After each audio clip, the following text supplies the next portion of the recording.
Coming up on Cronkite News, the Salt River finally looks like a river again thanks to this year's wet winter. Plus, Valley City is getting a new name in honor of a big artist coming to town. And later, 3 Arizona schools have made the field of 68. Cronkite News starts now.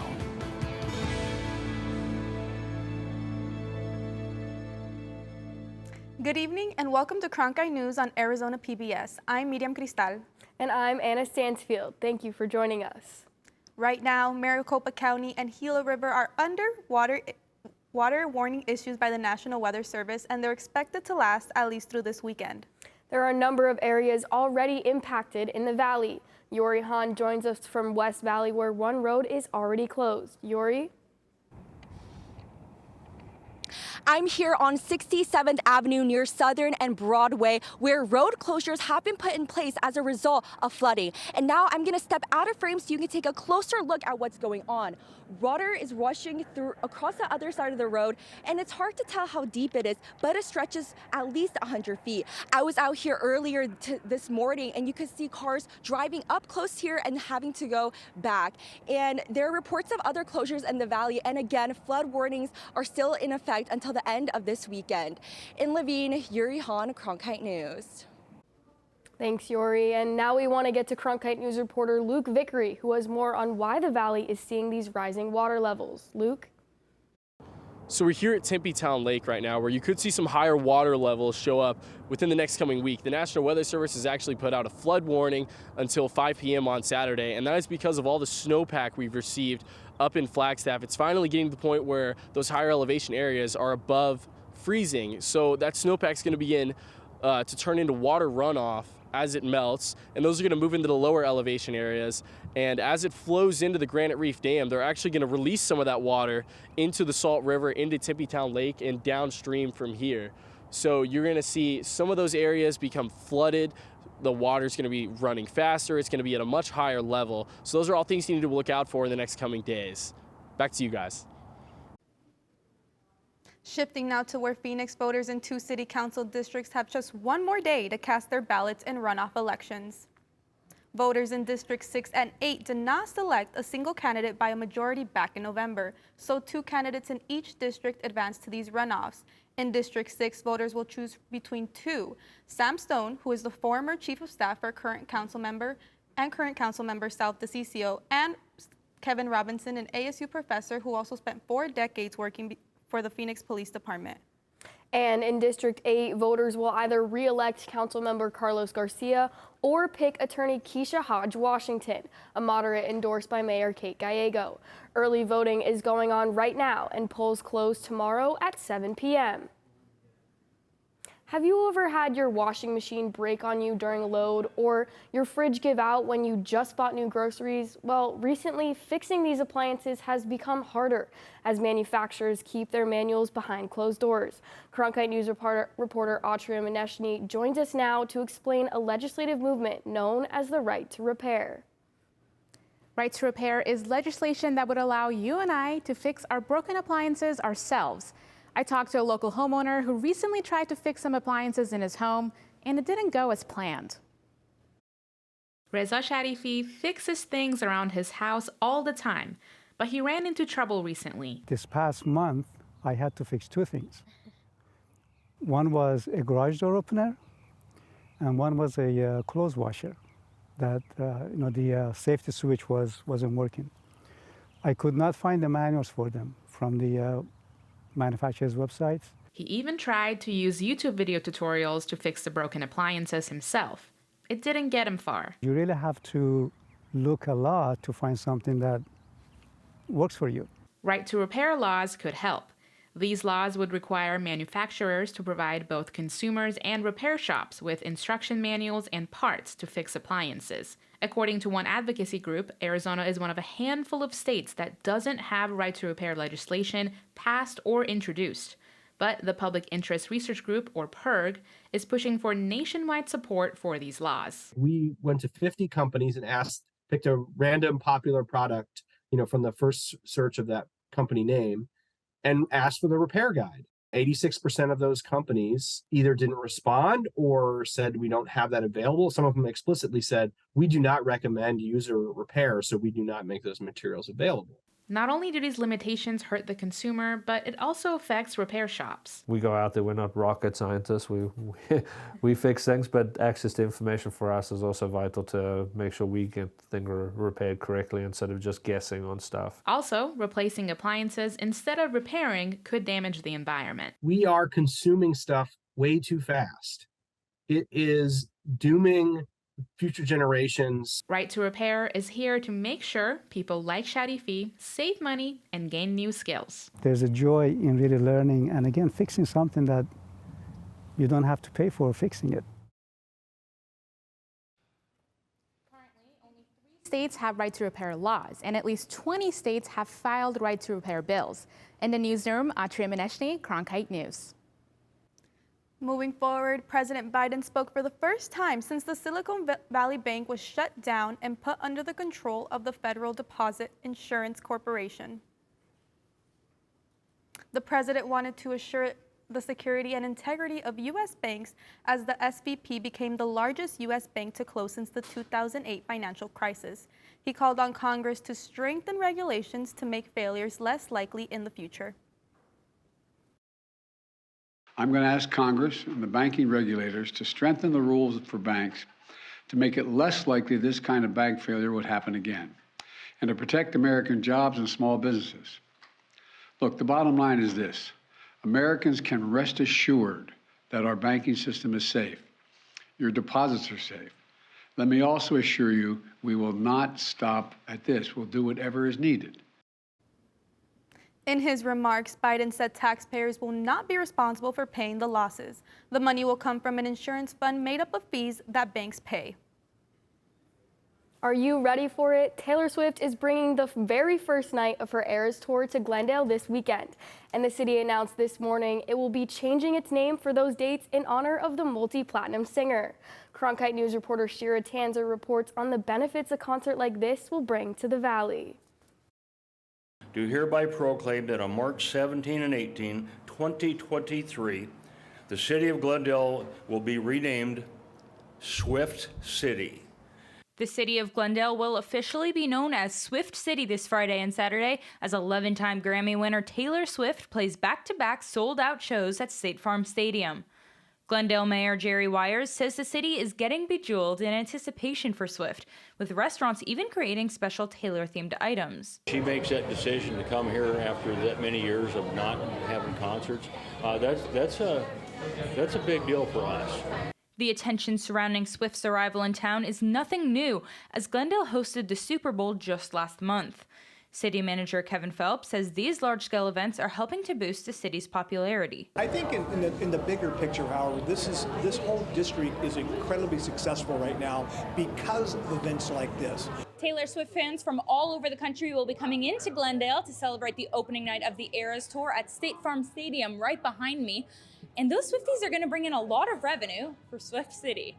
According to the Arizona Office of Tourism, the tax revenue brought in by tourists ends up saving Arizona taxpayers $1,293 annually. Well, the revenue is going to be really significant, really more so for our restaurants and our hospitality, tourism people that are here. Last year, the city of Glendale and the Arizona Coyotes split ways, with the Coyotes moving to Mullet Arena in Tempe and the city continuing to grow their sports and entertainment district. We announced in January that the arena set an all-time record for ticket revenue in its history since it was built back in the early 2000s. And so we think that's a validation of the strategy that we talked about. In Glendale, Shira Tanzer, Cronkite News. Swift will play this Friday and Saturday night in Glendale, the first time she has toured in 5 years. And Taylor Swift fans won't be the only ones dancing this weekend. Cronkite sports reporter Lindsay Minty gets us ready for the madness. March is here, and for the first time in NCAA history, 3 of Arizona's 4 Division I men's basketball programs are headed to the big dance. For Bobby Hurley and company at Arizona State, the tension was high on Selection Sunday as the Sun Devils were a bubble team. Hearing their name called made for quite the team experience. No play.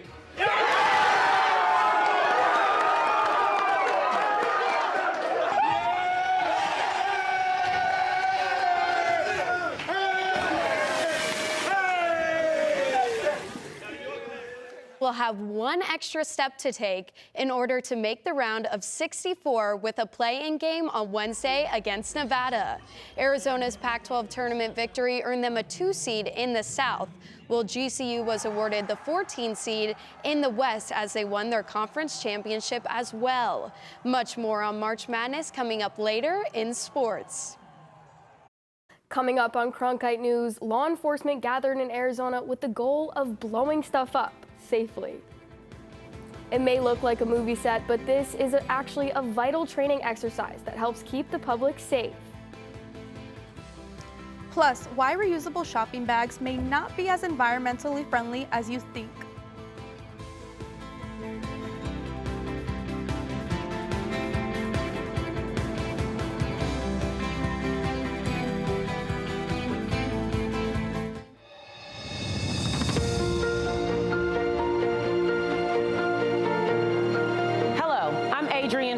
General Manager of Arizona PBS. We've got so much going on here at the station. I'm Catherine Anaya. I'm Alberto Rios. I'm Chef Mark Tarbell. I'm Ted Simons. We want everyone to know that their Arizona connection starts right here at Arizona PBS.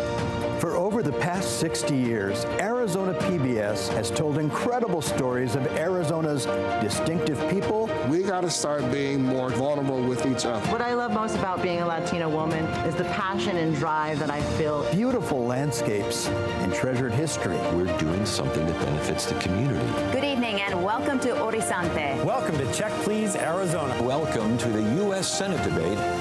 The recipient of the Emmy is Arizona PBS.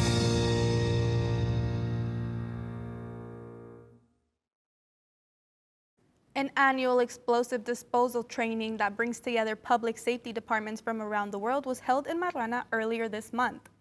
Cronkite News reporter Ryan Tizmaneski tells us what the main goal of this exercise is.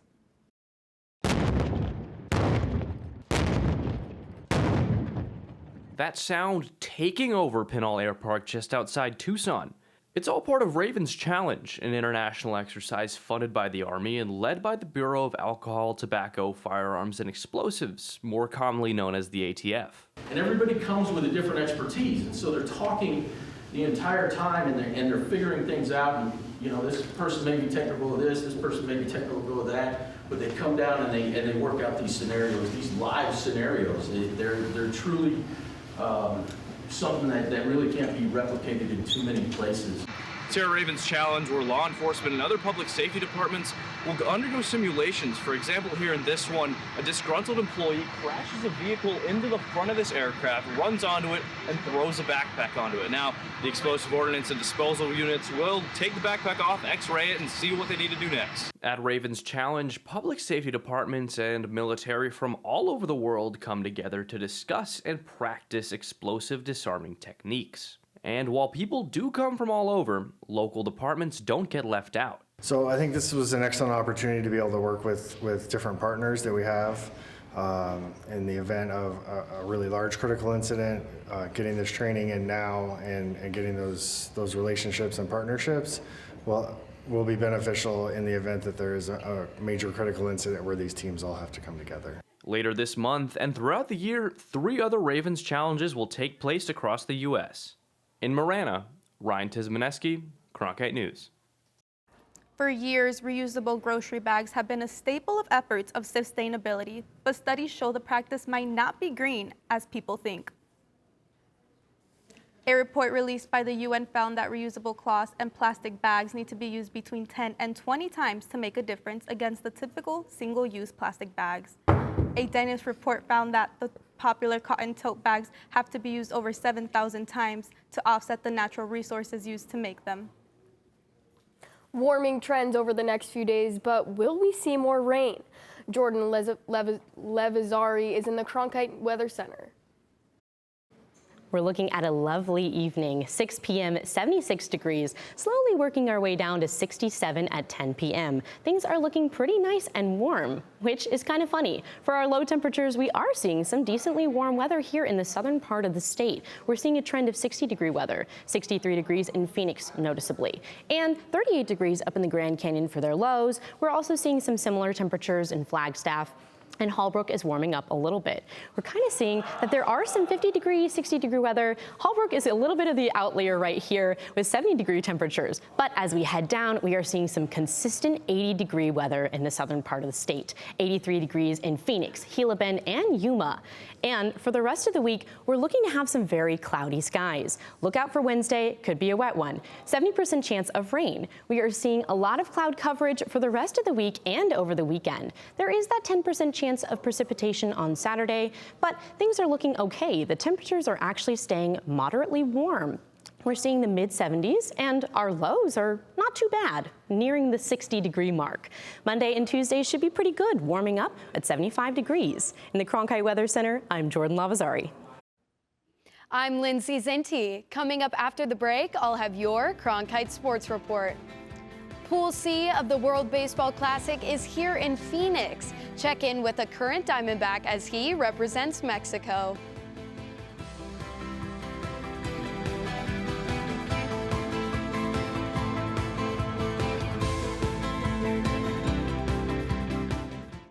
Help your child learn at home with PBS Kids. Together, explore reading, math and science, life lessons, and more right alongside your favorite characters on TV and anytime on the PBS Kids 24/7 channel. And we offer free resources to help with at-home learning.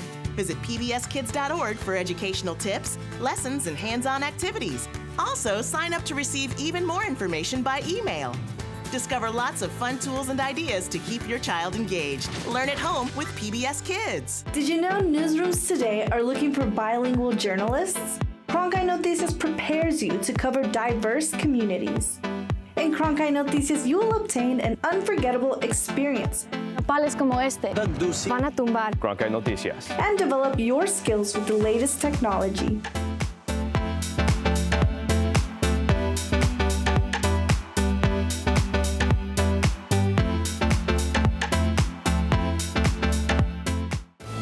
What you get from Washington Week that you will not get anywhere else are the best and the brightest reporters from different media companies, and they're able to have a real conversation. How do you think that so that people understand how power and politics impact their daily lives?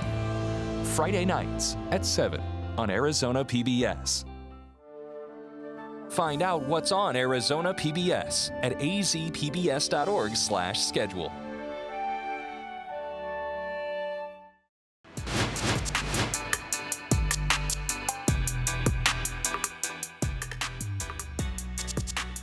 Welcome to the Cronkite Sports Report. I'm Lindsay Zinti.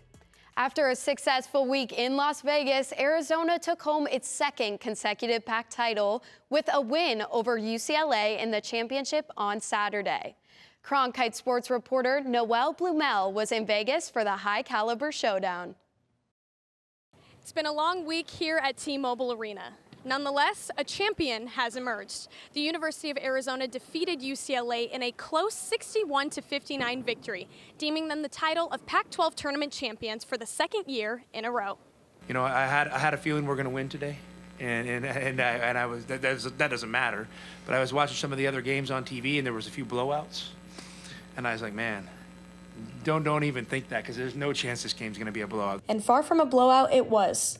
The Cats and Bruins were neck and neck majority of the game with 17 lead changes. Both teams practically shot the same from the field as well, differing by only 0.2%. We're built to play a lot of styles, and you know, it's hard to get in an up and down game with UCLA because, you know, they're perfectly comfortable walking the ball off the floor and dictating the tempo, and then they're just so good defensively, it's hard to score on them quick. But that didn't seem to be an issue for fifth-year guard Courtney Ramey, who made a three-pointer with 16.7 seconds left and put Arizona in the lead 60-58.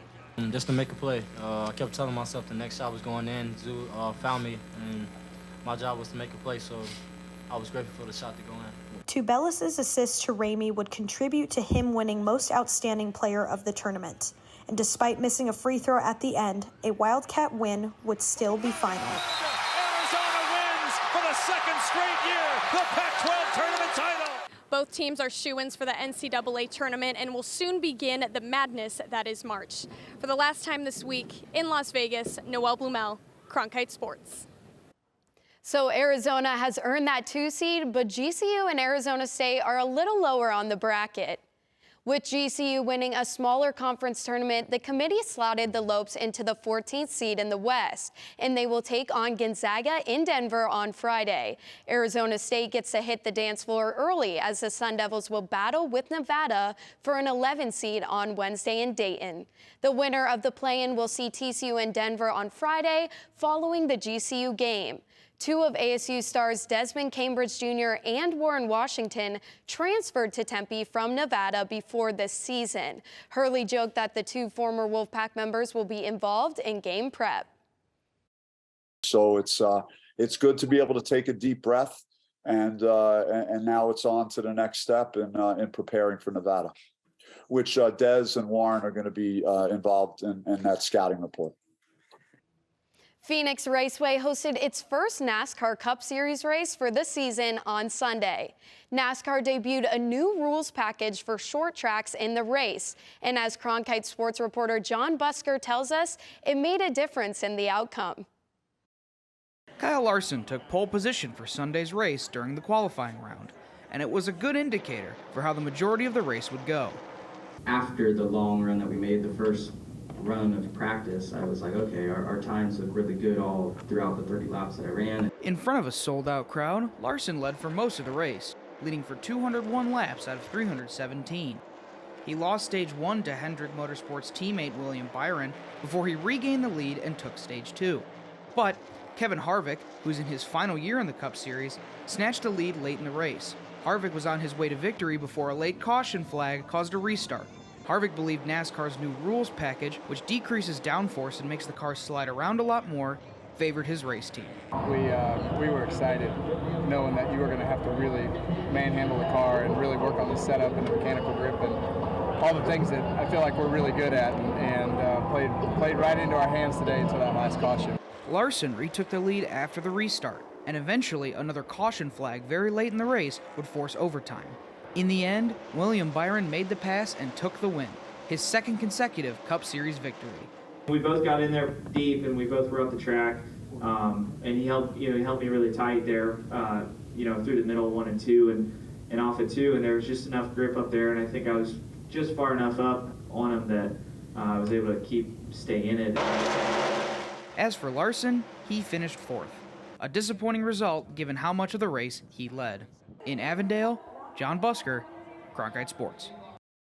The World Baseball Classic has been underway for a few days now, with Pool C taking place here in the Valley at Chase Field. Team USA fell last night to Mexico, putting a hiccup in their quest to win it all.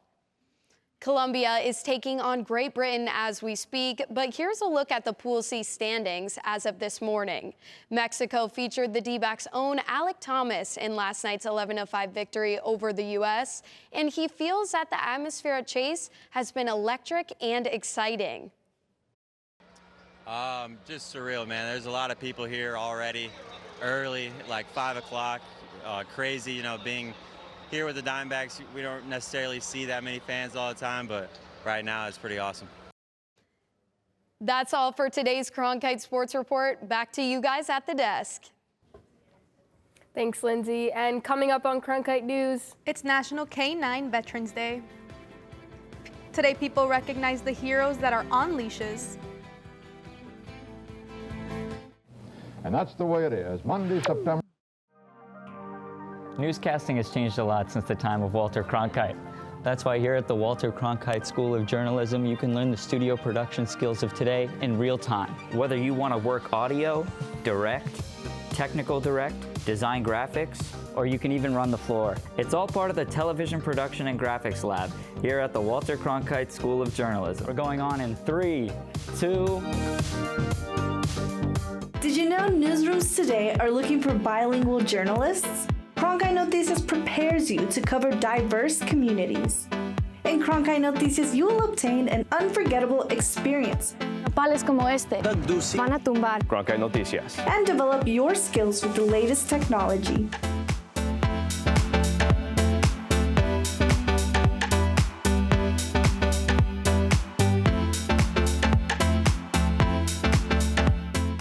The Walter Cronkite School of Journalism and Mass Communication's Phoenix Sports Bureau provides students with hands-on learning experiences and opportunities in sports journalism. From covering local high schools, colleges, and the pros, students get the opportunity to go live from our Facebook shows covering local, collegiate, and pro sports in the Valley. From digital reporting, broadcast, social media, and producing, there's opportunities for all. For more, go to cronkitenews.azpbs.org. Today is the day to celebrate dogs on duty. That's right, it's National Canine Veterans Day. Our furry friends have been battling alongside U.S. service members since World War II. Back then, they were called the Dogs of Defense. They were, of course, used for their superior noses, but also as messengers and for other functions. Today, Man's Best Friends helps us on rescue missions and security teams, with dogs servicing everyone from the U.S. military to local police departments, not to mention the many therapy dogs also helping us out each day. That's it for Cronkite News tonight. Thanks for joining us. For top Arizona stories anytime, go to cronkitenews.azpbs.org.